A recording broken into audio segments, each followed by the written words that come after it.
Sa mga katik vloggers, mga subscribers, bago tsaka luma, mga supporters, mga dumaan, dumalaw at bumisita sa channel.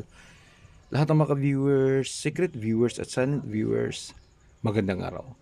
So ito na yung amplifier, lumang amplifier. Gawang Pinas lang, itong klase ng amplifier na to. At ito yung ito yung kasama nung dinala dito na nung AB502A na concert. Okay, so bakante na tayo ngayon. Tapos na tayo dito sa ibang item at kauuwi lang natin galing sa light and sound servicing. Kaya ito na naman yung tututukan natin. So SMG Electronics na amplifier, galing gawang Quiapo. Ayan, medyo lumang-luma. So simple lang yung circuit nito, yung amplifier. Ayan, so 5 transistors lang.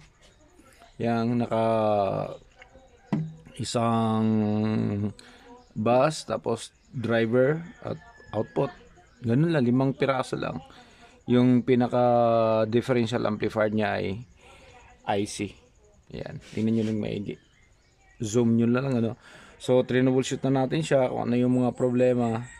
So ang kailangan lang talaga dito sa ganito, hindi naman siya tampered, hindi naman siya nagawa ng iba. Maliban lang dito sa mga control, yung mga control na yan na napalitan nila dati. So babaguhin din natin yan, papalitan din natin lahat ng controls.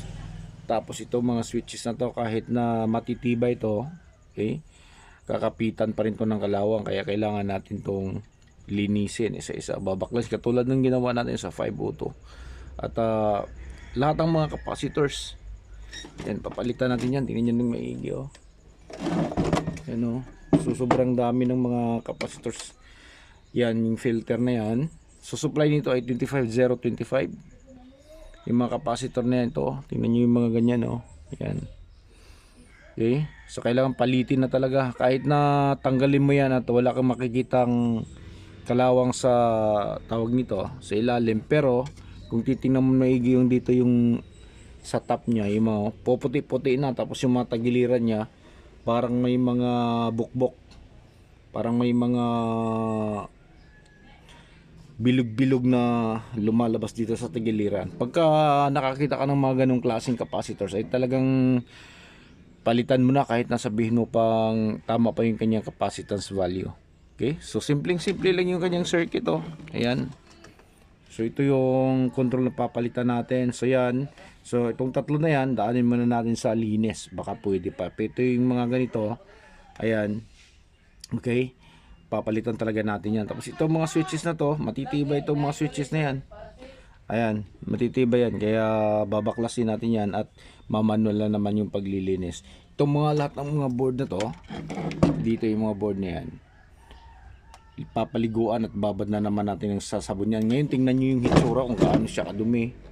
Okay, at siguro pagkaraan ng mga ilang araw. So ngayong araw na to, day 1, ito lang muna yung ginawa ko. Troubleshoot ko muna kung ano yung mga kakailanganin. So lahat ng mga capacitors na yan papalitan natin. Lahat ng mga electrolytics lang yung papalitan. Na-check ko na yan lahat. Walang problema yung mga mylar tsaka ibang mga ceramic. Yung electrolytics lang. So yung board na yan, 5 stage, lang siya, 5 board. So ito yung sa peak peak level indicator, itong board na to. Tapos power supply, 2 amplifier left and right. Tapos ito yung input selector at kasama na yung tone control dito, itong board na yan. Ayan, yan lang yung mga gagawin natin. Okay, so abang-abangan nyo na lang, So napakasimple lang nitong circuit na to. Hindi sasakit yung ulo mo dito sa pagto-troubleshoot, dahil hindi naman siya sala-salabat yung mga wires. At kahit na sabihin natin madumi at luma na, mas siya, malinis. Malinis din yan yung pagkagawa niya. Ayan. Yung mga konting meron lang konting mga wires, mga parang mga hook up wires yung ginagamit, dahil hindi pa gaanong uso nung unang panahon yung mga ribbon wires na pangmaramihan. Kaya ayan, pa isa-isa hook up wires yung ginagamit. Okay, so ito ngayong araw na to, yan lang muna yung natin. Chinek lang muna natin kung ilang capacitor. Siguro Mga capacitors na yan, bibilangin natin nasa mga siguro 30 piraso lahat.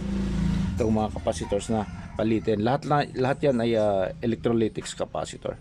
Okay, so hanggang dito na lang muna. Abangan nyo lang yung susunod na video natin. Day 2 sa amplifier na to, kung ano yung magiging hitsura after natin linisin. So maraming salamat. God bless at bye bye.